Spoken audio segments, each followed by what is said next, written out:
Okay, tell us your name and what region you represent. So my name is Gachira, representing the Africa region and specifically from Nairobi, Kenya. Can you tell us a bit about the unique context of next-gen Christianity in Africa, particularly in Nairobi? What's the vision behind Nairobi Model City Project, and why is it so important right now? Right. So we are facing such a unique kind of space within the church, especially for the next gen in Nairobi, Kenya, and across Africa. And what we are seeing is that the young people are leaving church, and they're saying that we are leaving church, but we are not leaving God. And that's very interesting because if you think about it, churches where guys get community, get to connect, get to do life together. So it becomes a misanomaly when the young people are leaving the church. And when you look at the demographic dividend of Africa, we're looking at 70 or 75% of especially Kenyans being under the age of 30. So if you think about it, this is the future of the church. So these are guys who need to be coming into church, but we are seeing the opposite. And so the Model City Project is really a project to find out why is this happening? What are the reasons behind this kind of mass exodus from the church and not from God? And what are the things we can possibly do to medicate that? And sometime last year in 2024, we launched a research to just kind of really get into the depth of it. And we discovered three things. Number one, the young people are saying that we don't feel involved. They say that the young, we're talking about next gen being involved in ministry and church, but really we're not seeing that in action. So how did it look like to involve these young people in leadership within the church spaces? The other thing is missionality. So when you think about it, the church, as they're saying, it is a church on Sunday. But if you think about it, Sunday is just one day of the week. What happens in the other 6 days? And they're saying we're not feeling the impact of the church in the 6 days. So how did it look like for the church to get involved, for instance, in mercy ministry?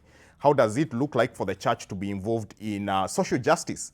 If you've been following what's been happening in Kenya, a lot of Gen Z demos, and they're saying the church, has gone into partnership with the government and is no longer speaking out to the government when the government is meting out injustices to the young people. So how does it look like for the church to come back to the forefront in terms of just speaking very strongly in terms of social injustices and other things that really affect our communities? And the last thing is really innovation. Of course, these guys are very tech savvy and they want to do ministry in a different way. So they are saying, I don't have to come to appear in person in church on Sunday. How does it look like to leverage digital and innovation means to still do ministry? And so innovation, leadership development, and missionality is very key and very primal for these young people. And so for us, the Model City Project is just an attempt to see how do we best model this within the church in Kenya. And if it becomes a model and it works, then we can see how to replicate that across African cities. And what's very interesting about this project is that the very central piece of it is research. And again, what has been happening is that we've been importing models and leadership development courses, and we go to a church in the US and see how they're doing things, and we want to take it and come replicate the same in Kenya, but the context is different. And so what we're saying is that all the ministry interventions, especially for the next gen, have to really be research advised. And so research becomes then a very central piece that holds everything together. Can you share a moment or a story when you saw this collaboration directly impacting a young person's life? Absolutely. I think there are many instances where I've seen that. But just to point out, there's a lot of fragmentation in the church in Kenya. And this is either due to the denominational lines. We're talking about the Anglicans, the Catholic, the Protestants.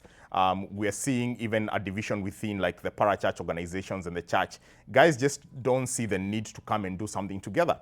And the church is saying, the next gen voice is really shouting and saying, if we can see this modeling of how a collaborative effort would look like, then that would speak a lot to the unity, and we are happy to be part of such a thing. But the more the young people are seeing the church fighting against itself, then it's becoming very difficult for them to really trust in this entire ecosystem. And so one interesting thing that has happened actually in this conference is that I was just talking to a young guy outside, and he said the only reason why I want to be involved in the Model City Project is because for once I see the different arms, the different spaces coming together and working together in harmony.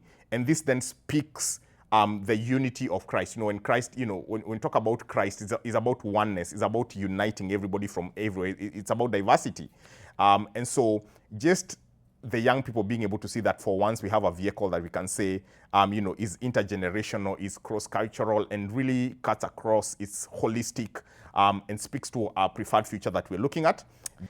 For the longest time, we've been talking about involving the next gen, but then it's just an abstract idea on paper.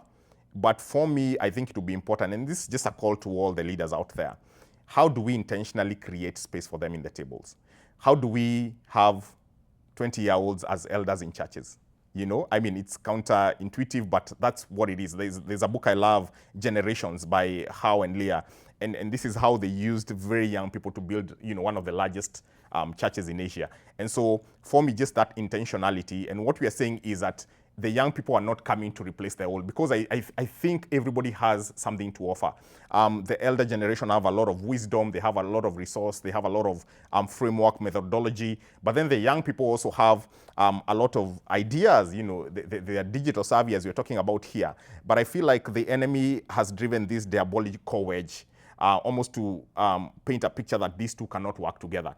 And what we are saying is that the young people are not coming to replace the older people. In fact, they are coming to reinforce, not to replace, to reinforce. So having a situation where these two work in tandem and all are able to contribute to the body of Christ, I think that would be an amazing thing to see in our generation. So what do the streets of Africa look like if there are no limitations? What's the dream? That's a very good picture in my mind, because I see an Africa where all generations are working together. I love what one person said recently, that the next revival will be in the marketplace. So I also see an Africa where beyond the four walls of the church, we are able to influence the spheres of society. What we call in these spaces the 6 mountains. How that look like. I see the future where all these generations are working together towards a common goal. And all of them are contributing and having grace towards each other, because they are different. For the first time, we are seeing more than 4 generations, for instance, in the workplace. How does it look like for all of them to work together collaboratively? And for me, this model city, if it works in Nairobi and then is able to be replicated to all cities of Africa, I think that picture is very beautiful, not only for me, but for the body of Christ and for Christ himself. What is Next Move to you in one sentence? So to me, Next Move is a community, a collaborative community of individuals, organizations that are next-gen facing and are coming together to just see how do we accelerate Christianity in the next generation. We say that the Next Move is a community, but what does that mean to you? To me, community is not a buzzword. It's actually a verb. It's coming together. It's sitting together. It's ideating together. It's identifying pain points and sitting around and asking ourselves, how can we apply ourselves to be a solution? And so, to me, community is not about being onlookers, but being active participants in charting and writing the story of the next generation. How has being a part of this community impacted what you have been busy with? In many ways, I think the first one is just the networks. That you're able to meet different people and benchmark and see how they are applying, knowledge or doing ministry in their areas, and you're able to learn a lot, and that advises how you do your thing as well. But secondly, it's just a community of prayer. I remember one day when Melissa and a group of ladies called me and said, we just wanted to pray with you, and that was quite an emotional moment for me. I remember just sharing with them and saying, it's been years since somebody actually just called and said, I want to intentionally pray with you. And if you think about it, prayer is a focal point of everything we do. And so just having a community that backs you in prayer, and as you do your ministry, as you lead the projects, you know that there is a team praying behind you. I think that's a real blessing. And I haven't seen that exemplified as much as I have seen within the Next Move community. What is the unique contribution Next Move brings to your region and your environment? I think Next Move brings a very unique blend of community again and network, because by God's grace over the years, they've been able to just cultivate the network with the people who are doing ministry, be it churches or parachurch organizations. And so just that introduction and lending of credibility goes a long way. But then again, just having people who are cheering you on And they are saying, if you've been able to do this in another continent, for instance, then we are happy to support you to be able to do this here. I think that kind of charge and support is really needful, and Next Move has done over and above in terms of that.